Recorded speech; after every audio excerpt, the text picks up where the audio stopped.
Shalom, shalom, eu tenho algo tremendo para te revelar, mas só se você ficar até o fim. Mas antes, responda a seguinte questão. Você sabia qual é o impacto da desonra nesse mês?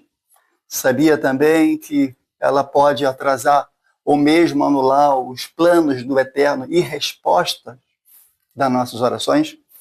Bom, e você sabe qual é a importância do olhar nesse mês? E como me proteger, professor? Isso, você vai ficar até o fim. Deixa agora a sua mensagem, o seu like, se inscreva no canal. Te vejo daqui a pouco. O shiur dessa semana, o nosso estudo guiado é quando a primogenitura vira um pesadelo. Preste atenção, você vai ver algo que você não conhecia. Professor Rocha, por que Rubens perdeu a primogenitura? Repare, Rubens, ele ultrapassou a linha vermelha. Ele mexeu no lugar de honra do pai. Ali em Gênesis 35, ele feriu a autoridade e paternidade espiritual. É como o filho mais velho, que ele trai a confiança do pai. E com isso também ele perde a herança espiritual. Professor Rocha, o que os espias têm em comum? Presta atenção que eu vou te falar algo agora tremendo. E você vai ver que todo esse estudo vai estar envolvido com essa temática. Reuven, que significa veja isso, olhe isso. Está se falando que a mãe dele era estéril, né? E agora no nascimento dele. Essa foi a palavra que sua mãe Lia, né? Falou, veja isso. Quanto Rubem e quanto espia, ambos tiveram o mesmo privilégio, mas desonraram o processo. Porque, pense, alguém que destrói todo o seu legado com as suas próprias mãos por falta de visão do alto, do eterno. Se inscreva agora no canal, continue com a gente. Professor Rocha, o que aprendemos sobre percepção do mês de Tammuz? Esse mês de Tammuz, ele é um mês atípico, né? Que os olhos podem ser uma bênção ou pode ser uma maldição, a depender do filtro. Vimos agora essa experiência aí com os dois, né? É como quem vê um copo meio cheio e reclama que está quase vazio. Pensa bem, Rubem e os espias viram sem fé. Eles viram com olhos naturais, não viram com olhos espirituais. Rocha Lima, Tammuz é o 4º mês do calendário bíblico. Isso vincula alertas? Olha, é interessante essa pergunta, porque o final dela vincula alertas? Sim, vincula alertas. O fato de ser o 4º mês, o quarto, né, o 4 no hebraico, simboliza a porta. Não é o mês é outra letra, mas ser o 4º mês simboliza a porta. Só que nesse caso aqui, de Rubem, é mais do que uma porta, é um portal de revelação. Mas é uma revelação inversa. Veja isso. Esse período agora é um período que suscita em nós justiça própria. Veja o que aconteceu. É o senso de estar sempre certo. Percebe? Esse mês, então, isso é aguçado. Eu estou sempre certo. Por outro lado, também, esse é um mês que suscita um zelo sem submissão.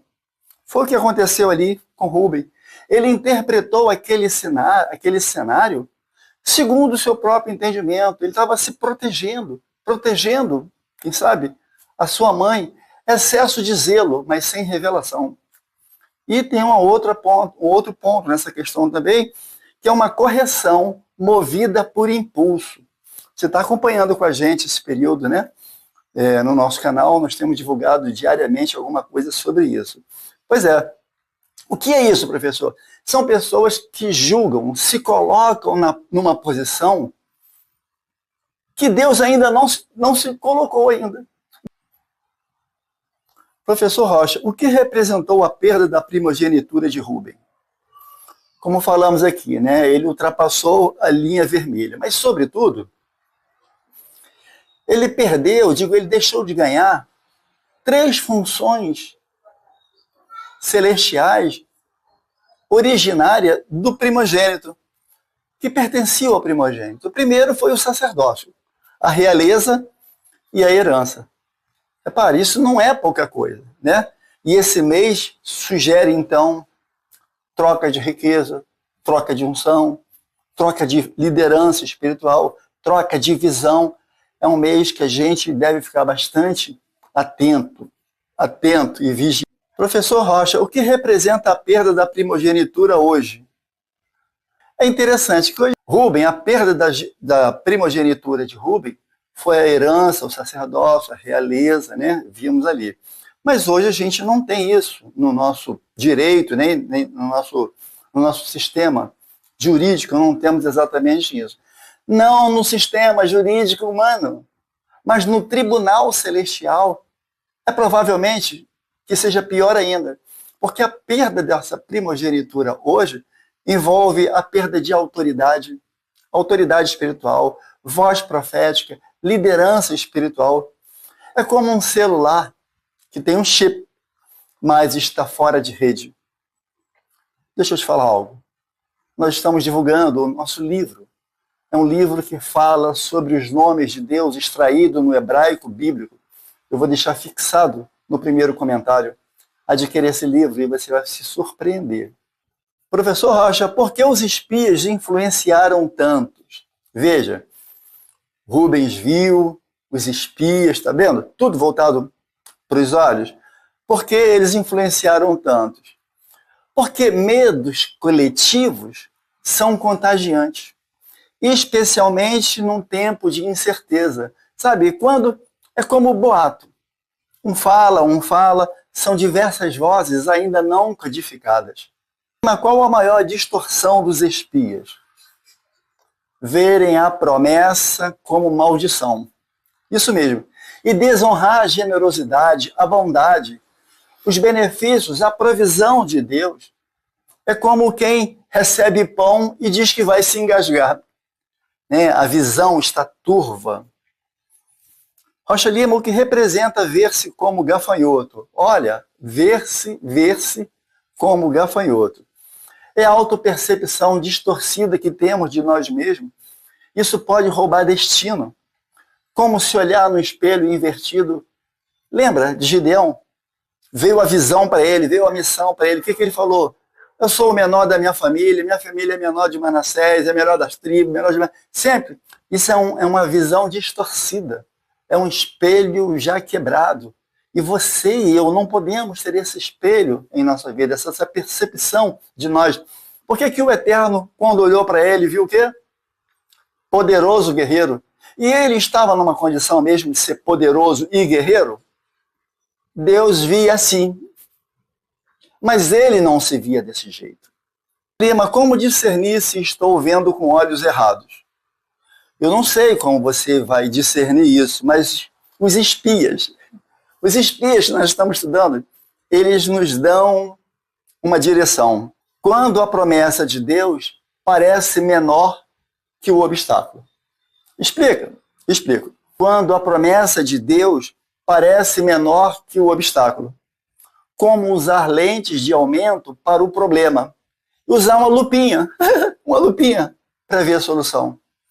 Você percebe como esse mês de Tamuz, ele tem uma influência forte nos nossos olhos, dos cenários que a gente vê? Rocha Lima, como nos proteger do mês de Tamuz? Ah, legal, né? E a gente pode fazer bastante coisa, né? Cultivar a gratidão, submissão à promessa do Eterno, ver as bênçãos com lente muito grande e as distorções, ver pequenininha, né? A gente deve maximizar a solução e minimizar as distorções. Tudo isso vai ajudar a gente a ter uma visão mais apurada. Não se inscreva, adquira o nosso livro. Quando clamares o meu nome, eu os ouvireis do céu. Está aqui embaixo fixado. Estamos já indo para o fim. Professor Rocha, como o mês de Tamuz influencia nossa alma hoje? Interessante, pergunta de ouro, talvez, né? Porque isso já aconteceu. O que nós estamos estudando aqui, isso já aconteceu.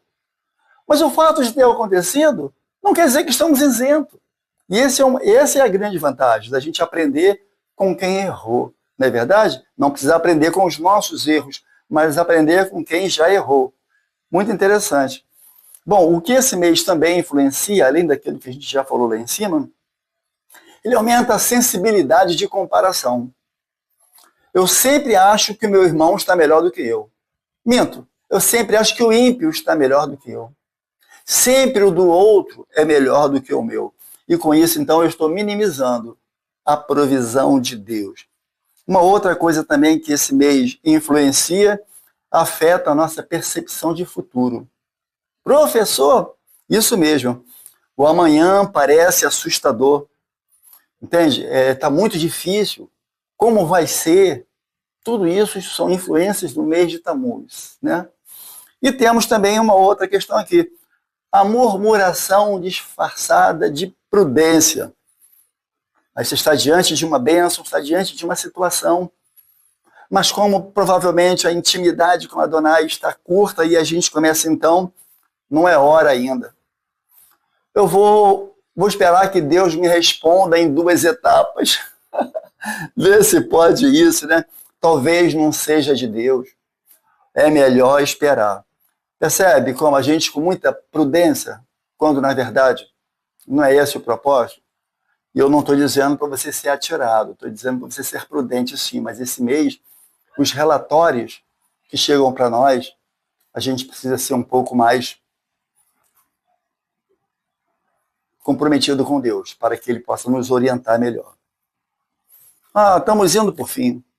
Rocha Lima, por que precisamos vigiar os olhos neste mês? Legal, vigiar os olhos neste mês, né? É um pouco do que já falamos, né? Porque Tammuz é o mês onde os olhos tornam portais de incredulidade. Não vemos isso? A gente vê a bênção, mas não crê. Pense em alguém, por exemplo, que com os olhos naturais não vê a bênção, mas com os olhos naturais eles veem o problema. E com os olhos espirituais não vê a solução. Já é a última agora? Puxa vida, eu disse para você que ia ser rapidinho. Professor Rocha, qual o desafio que Tammuz nos lança? Olha, o que é difícil acontecer nesse mês, e eu estou falando agora no quesito bênção e maldição, e a pergunta suscita isso, é ver a terra prometida como presente. Estamos falando de espias, então você já está percebendo que o Eterno já disse para eles entrarem na terra e possuir, não é verdade? Então o desafio hoje é ver as bênçãos de Deus como bênçãos de Deus. A gente é levado a não ver desse jeito, né? Uma outra coisa também, veja Josué. Ele, quando recebeu a missão, ele não quis saber a muralha, o quartel que tinha, ele creu. E então venceu. Muito obrigado, fique com a gente. Não esqueça de adquirir o nosso livro. Quando clamares o meu nome, eu dos céus o ouvirei.